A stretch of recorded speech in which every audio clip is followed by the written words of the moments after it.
Welcome everybody to Orioncreates Live. Just gonna play some beats. Got some boom bap beats. Some I was working on today. I don't even have a name for it, to be honest with you. But we can just play and y'all can tell me what y'all think.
So I'm gonna show you the drums that I put in here and how I go about doing this stuff. 'Cause sometimes I take let me stop playing this. Sometimes I take you take a whole drum loop. Sometimes I do that. I don't really like to do that all the times because I don't really think that's like the most creative thing or most fun thing for me to do. So I like to chop them up. I get your kick, your snare, and like you want to make it sound like it's a drum loop, but it's not really like the drum loop that you took. You want to just break it up and kind of make your own little thing out of it. So if I go all the way over here,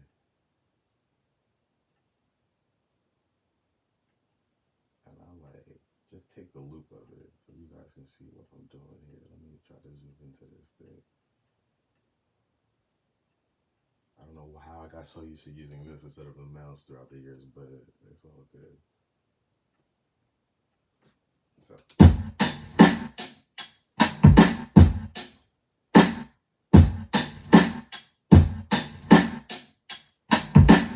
Take you through my process, man.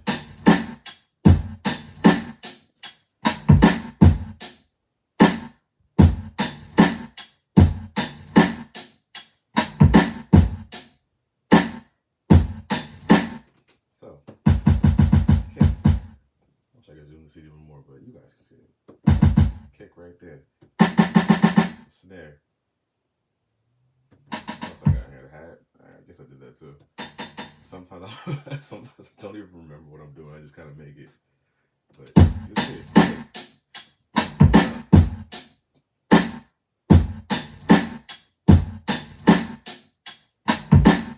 Very choppy. Try to maintain like a Dilla feel. I don't like things that are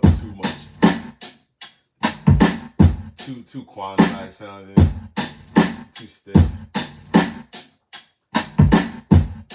Now that's the drums, right? Now you got a sample with this too. So if I go over to the sample and I take out all this stuff, oh, forget. Before I get to that, let me tell you how. Let's see. The kick is going right here by itself, right? The kick and snares, and it's on one track. I try to double it up with the drums, you know, so you can have like, so it don't sound so damn weak. So the kick and the snare is going right, but drum pattern by itself, it hits. It feels good too, but you gonna need to put some behind that kick. So I'm just following it, same drum pattern, and I'm gonna double up on the kick wherever I feel like it. I'm gonna layer it actually. I shouldn't say double up. I'm gonna layer the kick, so it's something like underneath my original drum pattern, which would be my original drum pattern would be the orange one. And yellow, I kind of doubled it up again, but so technically I got like 3 layers going at the same time because you have to have it like it has to feel. You're not gonna get the feel out of it if it's on one track unless you really know how to like EQ the hell out of it. But I'm gonna come over here. The same thing I did with the snare. It's the same process. If I come right here, let me show you all this. And by the way, Ghost Speed Racer in the background cracks me up. That's why I put it on.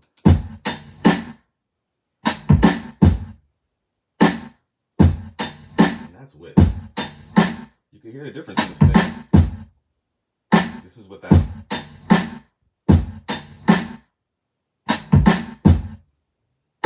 Okay. This is with.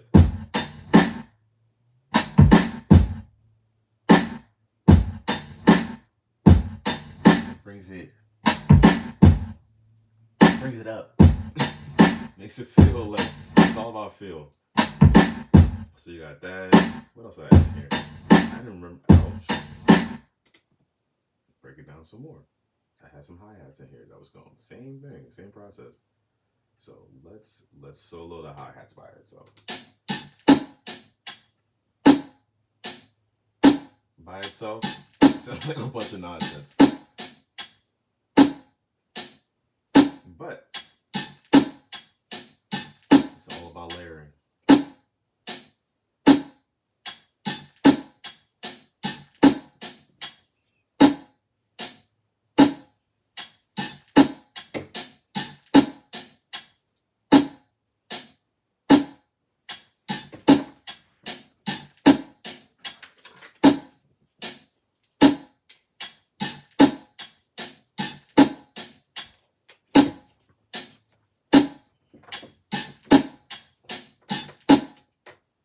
So, original drum pattern, doubled up. Now you have the hats. With it, all of it.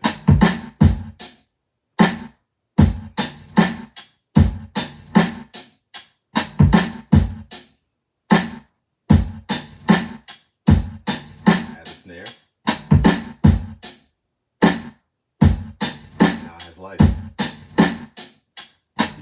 You just breathed life. That's the drums. That's the drums. Now go to the sample. I do my drums before I even touch, like even start messing around with a sample. Like I already want to have my feel. It's boom bap. I mean, how many different placements are you gonna put that snare? How many different places you're gonna put that kick? Um, as long as you have your feel, I can throw anything on top of anything. It really doesn't matter to me. So once I have that going, I'm gonna come down here and I'm gonna just chop it up, whatever the hell I want.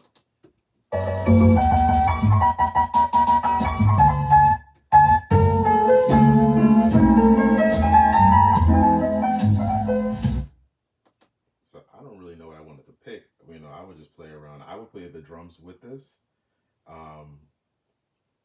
And then I'll show you actually guys what I did. So you hear all these different random chops because in the machine that I got over here, the MK2, I can just chop a whole song at one time. I don't have to go through and do these little chops. And when I was a younger producer, I used to have these little chops and like little 4 second chops, 5 second loops and whatever. And then like it didn't really work out too well with trying to sample. So I pick bigger loops and I don't really take the beginning of a loop like how most people would. I extend it maybe a second before and extend it a second after or whatever so I can have more room to work with. That's the whole point. You want to have a lot of room to work with because when you're in the flow and you're hearing the beat, you don't want to be thinking too technical. You want to be like, all right, I'm just feeling this and I'm just gonna make whatever I want. I don't even know what I'm making half the time when I start. It's a creative process and you get into it.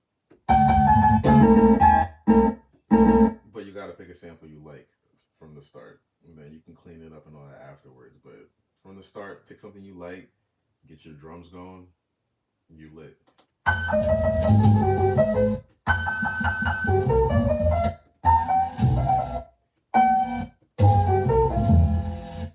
So I would just go through. I think I ended up picking this.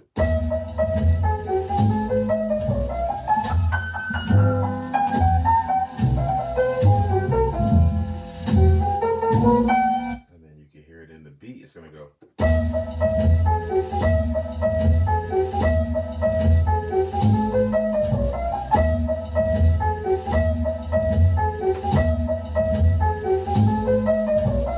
Right. Now, if you throw all of that together, you throw drums, you throw layered drums, you throw that snare to make it a little bit harder, you throw the sample.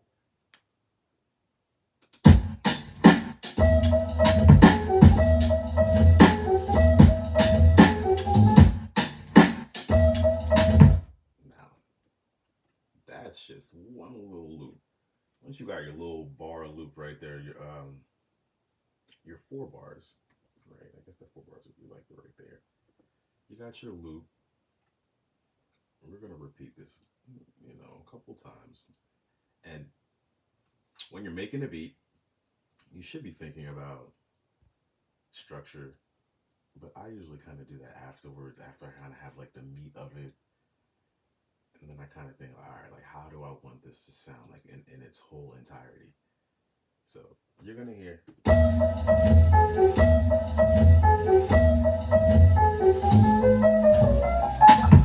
right, I'm gonna repeat that 4 times. And then on the last one over here, let's zoom in a little bit. The last one over here, it's gonna be a different. Because I'm gonna extend it out a little bit, but you'll hear it.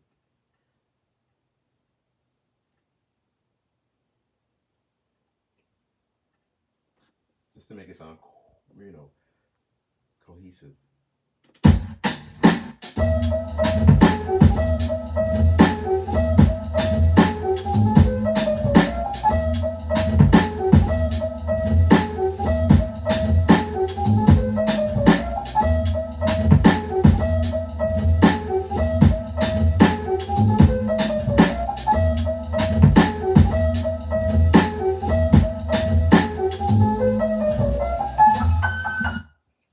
That wasn't even this section I wanted to play because they didn't have that 4th bar. The 4th bar is on this one.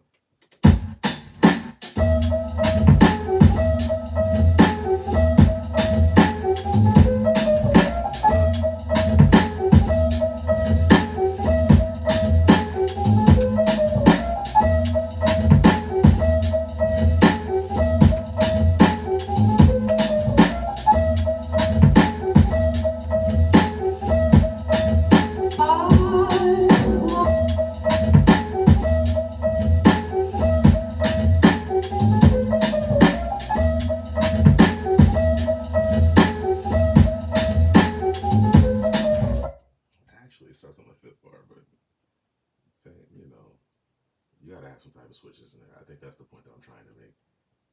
You can have your little loop going because this is like hip hop, like real like boom bap type, old school like they ain't have 50,000 different switches in there.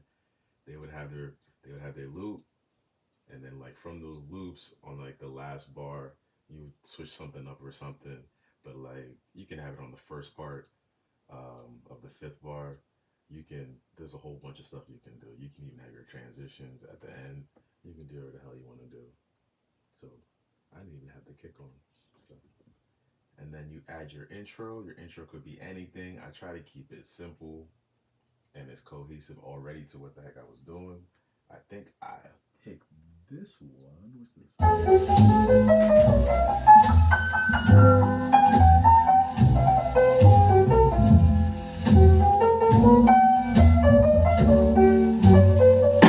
Right.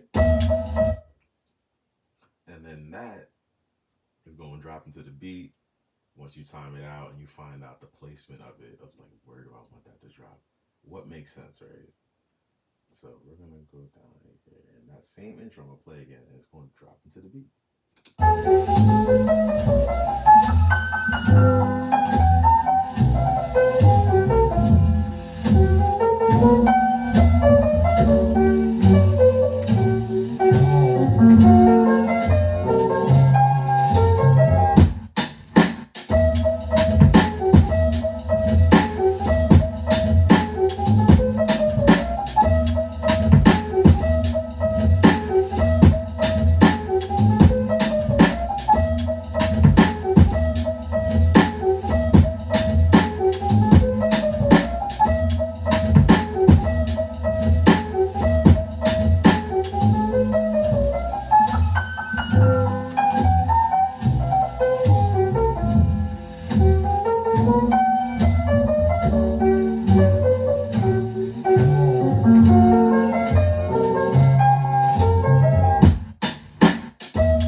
But you guys get the idea. That's the first beat. What else we got? There's a whole bunch of other beats I can go through. But that's it for today. I just want to show you guys a beat, show you Orioncreates process.